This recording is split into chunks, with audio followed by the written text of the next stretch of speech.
The Santa Isabella had been Maria Elena's home for 3 weeks as it carried passengers and cargo from Barcelona to the New World. At 12 years old, she had never been on such a grand adventure, traveling with her Aunt Carmen to meet her father in the Americas after her mother's passing. The ship creaked and swayed with familiar rhythm, and Maria Elena had grown to love the sound of waves against the hull and the salt-tinged breeze that swept across the deck. But on that terrible October morning in 1847, the familiar sounds turned ominous. What had begun as gentle autumn swells grew into towering walls of gray-green water that crashed over the bow with thunderous force. The wind howled like a living thing, tearing at the rigging and sending passengers scrambling below deck. Maria Elena clutched her wooden rosary, her mother's last gift, as she huddled in the cramped quarters with Aunt Carmen and dozens of other terrified passengers. The ship pitched violently from side to side, throwing people against the walls and sending trunks sliding across the floor. "Dios mío," whispered an elderly man nearby, crossing himself repeatedly. "The storm, she is too strong." Through the groaning of stressed timber and the roar of wind, they heard the crew shouting orders in Spanish and Portuguese. Then came a sound that chilled every heart aboard, the grinding, splintering crack of wood giving way. "The hull!" someone screamed. "We're taking on water!"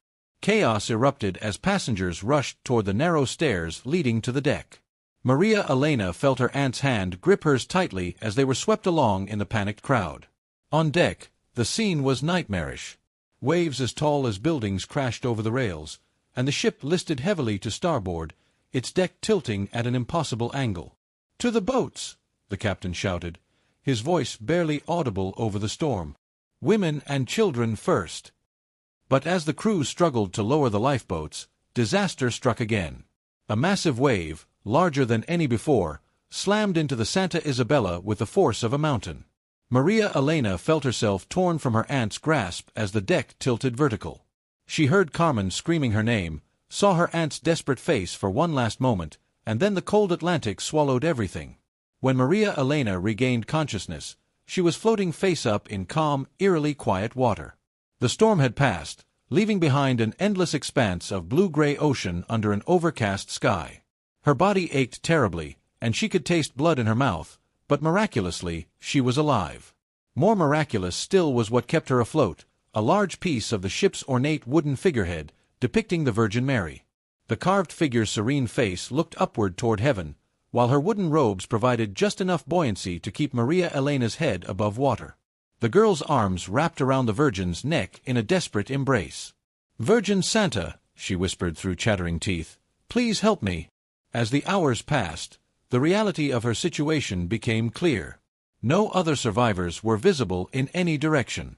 The ocean stretched endlessly to the horizon, broken only by occasional pieces of debris from the wreck, a barrel here, a plank there, a trunk floating bottom up. She was utterly, completely alone. The first day was the worst. Shock gave way to terror as Maria Elena realized that no rescue ship appeared on the horizon. Her lips cracked from salt water and thirst. The sun, when it broke through the clouds, burned her face and arms. When night fell, she shivered uncontrollably in the darkness, jumping at every splash or shadow that might be a shark. But somehow, clinging to the wooden Virgin, she survived that first terrible night. By the second day, hallucinations began. Maria Elena thought she saw her mother walking on the water toward her, arms outstretched. She saw the towers of Barcelona rising from the waves, heard church bells ringing beneath the surface. Her throat burned with thirst, and she was tempted more than once to drink the seawater that surrounded her, though some deeper instinct warned her away. "Why did you save me only to let me die like this?" she asked the carved Virgin, her voice a harsh whisper. The wooden face remained serene, eyes fixed on the gray sky above. The third day brought delirium. Maria Elena's grip on the figurehead loosened several times, and only desperate, unconscious clawing kept her from sinking beneath the waves. She began talking to the Virgin Mary as if to a living person, telling her about her life in Spain, about her mother's death, about her fears and hopes. "I was supposed to meet my father," she rambled, her words slurring. "He works in the silver mines now. He sent for me after Mama died. But I'll never see him now, will I? I'll never see anyone again." The carved Virgin offered no response, but Maria Elena found strange comfort in talking to her. It made her feel less alone in the vast emptiness. By the fourth day, She was barely conscious. Her lips were swollen and cracked, her skin blistered from sun and salt. She could no longer feel her hands or feet. The ocean swells that had terrified her now seemed gentle, almost welcoming. It would be so easy to just let go, to slip beneath the surface and find peace. But each time she began to release her hold, something made her grip tighter. Whether it was stubborn will to live or something else, she could not say. It was on the 5th night, when Maria Elena was certain she would not see another dawn, that the miracle occurred. She had fallen into a kind of waking dream, floating between consciousness and delirium, when suddenly the water around her began to glow. At first, she thought it was phosphorescence, the strange light that sometimes emanated from disturbed seawater. But this light was different, warmer, more golden than the cold blue-green of ocean phosphorus. It seemed to come from everywhere and nowhere, turning the dark waves into liquid amber. And then, rising from the depths of the ocean itself, came a figure of impossible beauty and radiance. The Virgin Mary appeared not as the wooden carving Maria Elena clung to, but as a living woman of light. Her robes flowed like water, shifting between deepest blue and purest white. Her face was young but ancient, kind but infinitely sad. Stars crowned her head, and her feet rested not on the water but on a crescent moon that cast silver light across the waves. "Me Nina," the Virgin spoke, and her voice was like the sound of gentle rain on summer leaves. "My child, why do you despair?" Maria Elena tried to speak, but no words came. Instead, she wept, tears she had thought her dehydrated body could no longer produce. "I am dying," she finally whispered. "I am alone, and I am dying."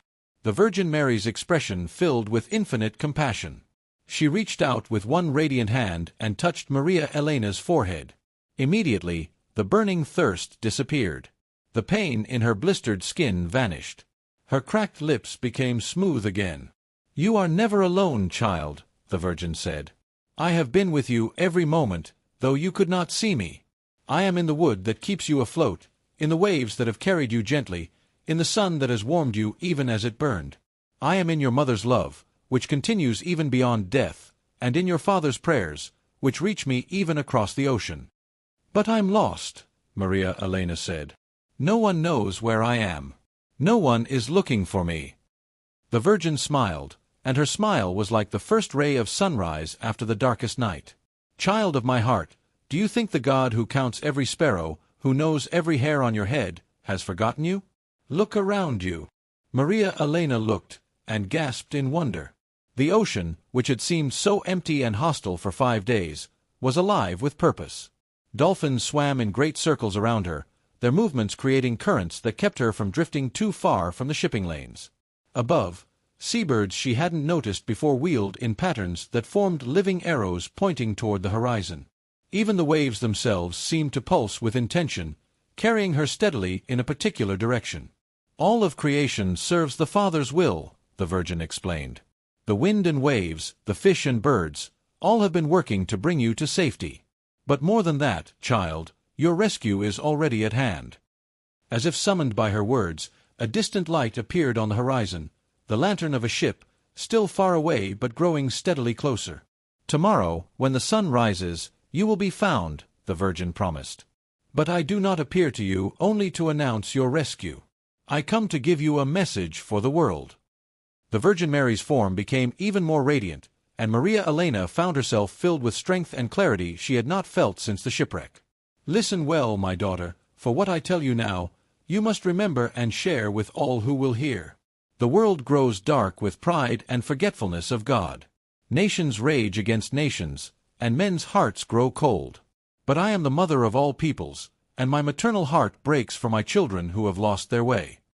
Images flashed before Maria Elena's eyes, cities filled with smoke and industry, families torn apart by poverty and war, children crying in the streets, churches standing empty while palaces overflowed with luxury.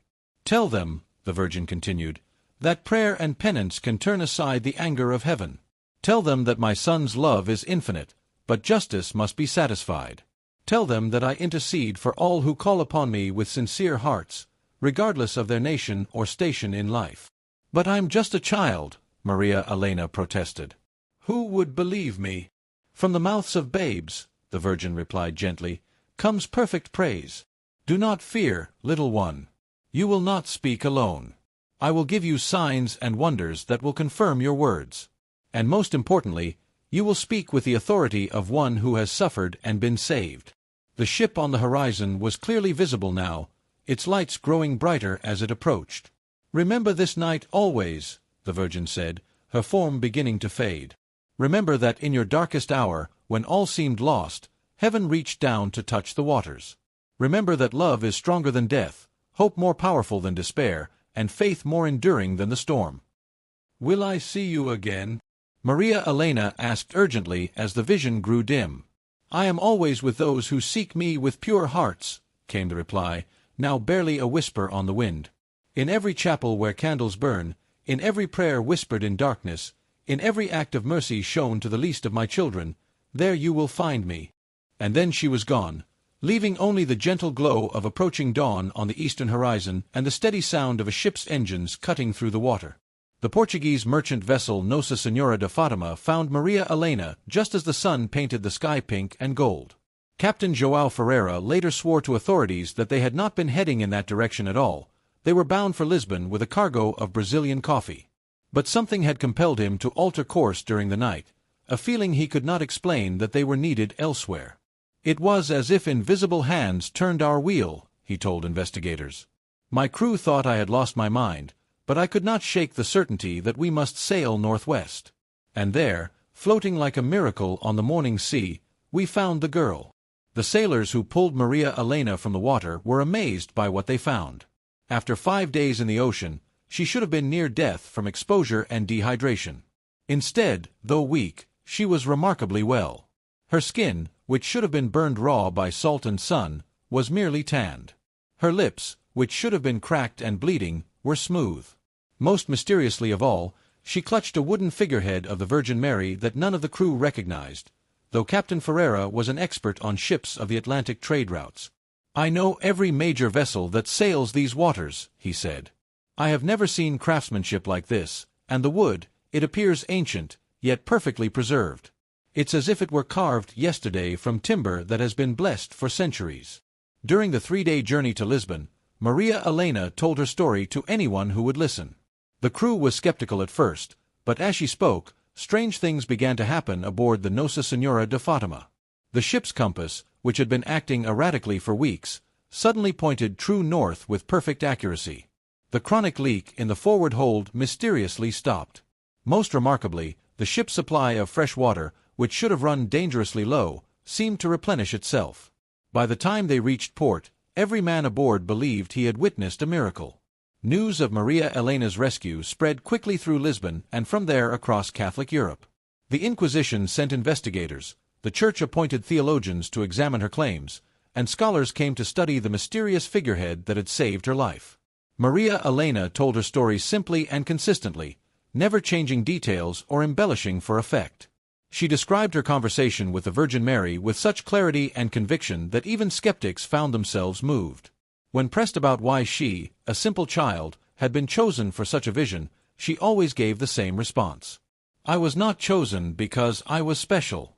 I was chosen because I was lost, and God's mercy reaches deepest into the darkness."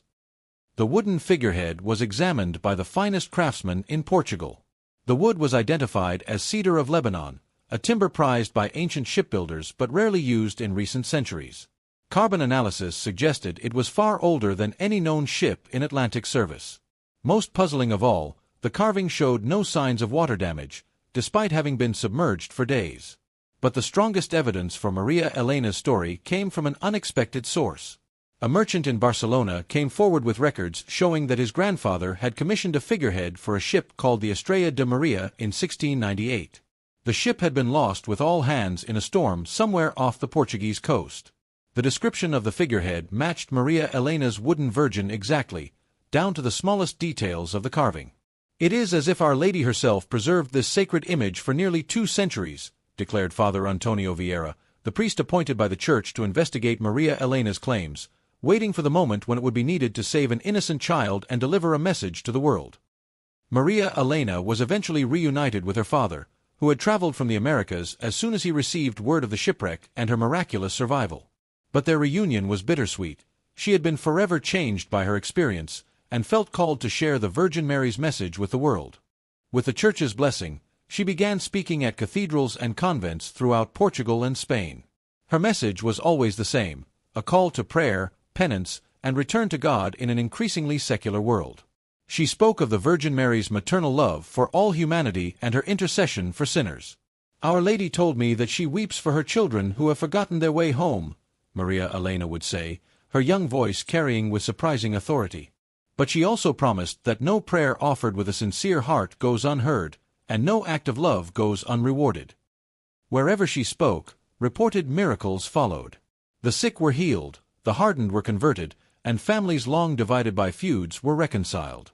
The wooden figurehead traveled with her, displayed in each church she visited, and many claimed to see it weep tears during her testimonies.